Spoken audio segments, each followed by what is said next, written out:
Assalamualaikum warahmatullahi wabarakatuh. Alhamdulillah wassalatu wassalamu ala rasulillah amma ba'du. Di bagian kedua ini saya Muhammad Muzaki Kurniawan dengan nomor NIM 99 akan menyampaikan mengenai radikalisme agama. Yang pertama yaitu radikalisme dan globalisasi. Secara umum globalisasi berasal dari kata globalization yang artinya mendunia. Secara proses, globalisasi artinya proses yang mendunia, saling terbuka, tanpa proses batas waktu dan jarak. Contoh dari globalisasi yang bisa kita rasakan adalah kita dapat mengetahui informasi dari seluruh dunia dengan cepat. Kita juga dapat bepergian dari suatu tempat ke tempat yang lain, walaupun tempat itu jauh ratusan bahkan ribuan kilometer, hanya dengan menggunakan moda transportasi penerbangan. Itu adalah contoh dari hadirnya globalisasi. Nah, kalau radikalisme itu sendiri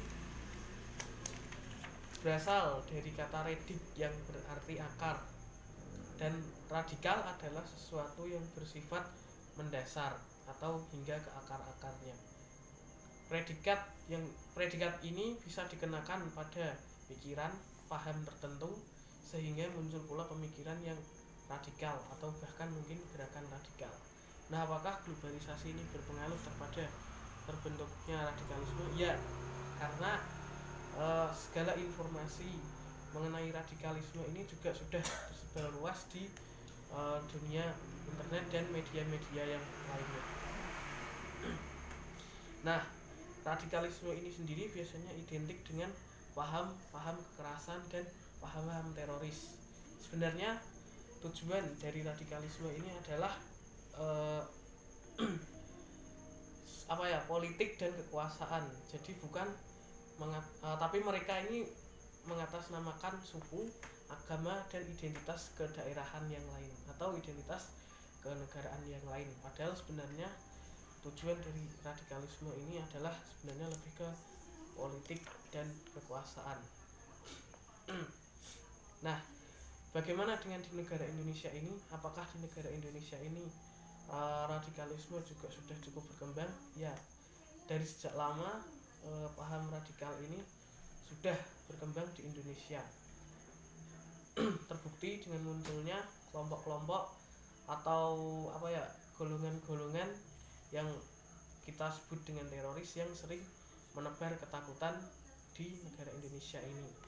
Seperti mungkin contohnya ya beberapa tahun lalu ada peristiwa bom di Sarinah Jakarta dan beberapa tempat ibadah di Surabaya Jawa Timur. Itu juga adalah salah satu bentuk ancaman ketakutan yang dilakukan oleh kelompok teroris tersebut. Nah, memang tujuan dari teroris itu sebenarnya adalah juga ya untuk menebar ketakutan di kalangan masyarakat awam itu sendiri. Nah, bagaimana kita sebagai masyarakat ya kita jangan takut terhadap radikal atau teroris tersebut. Kita justru harus bisa melawan dan bersatu agar mereka itu justru yang takut dengan kita. Karena sebenarnya paham radikal itu tidak bisa dihilangkan secara 100%, karena paham radikal itu adalah suatu paham atau keyakinan, tidak seperti kejahatan teroris. Maksudnya tidak seperti kejahatan lain. Jadi teroris itu tidak bisa dihilangkan secara 100%, karena itu merupakan keyakinan yang mengakar gitu. Jadi tidak bisa dihilangkan secara 100%, tapi bisa dicegah dengan jalan ya persatuan itu tadi.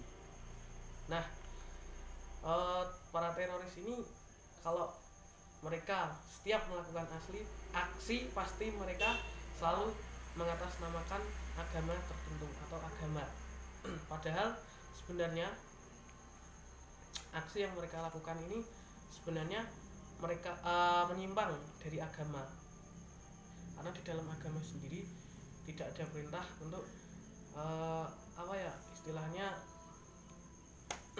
melakukan aksi kejahatan terhadap orang lain.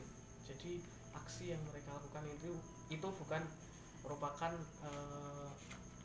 apa aksi yang berdasarkan atas dalil yang ada dalam Al-Quran dan hadis itu sendiri. Jadi ya mereka itu bisa dikatakan menyimpang dari agama. Bahkan mereka sendiri dengan satu golongan agama, kalau mereka golongan agama itu tidak sepaham mereka, ya mereka akan memusuhi golongan atau orang yang tidak sepaham dengan mereka tersebut, karena itu adalah tujuan mereka menciptakan pembaharuan atau merubah sesuatu yang telah ada menjadi sesuatu yang baru.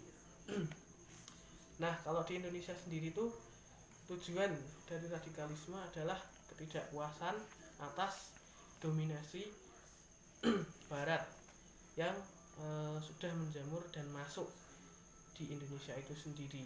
Karena seperti kita tahu di Indonesia ini kan negaranya menganut sistem keterbukaan budaya. Jadi Indonesia ini juga menerima budaya-budaya asing yang bisa keluar masuk dengan bebas begitu. Jadi itu mungkin tujuan mereka.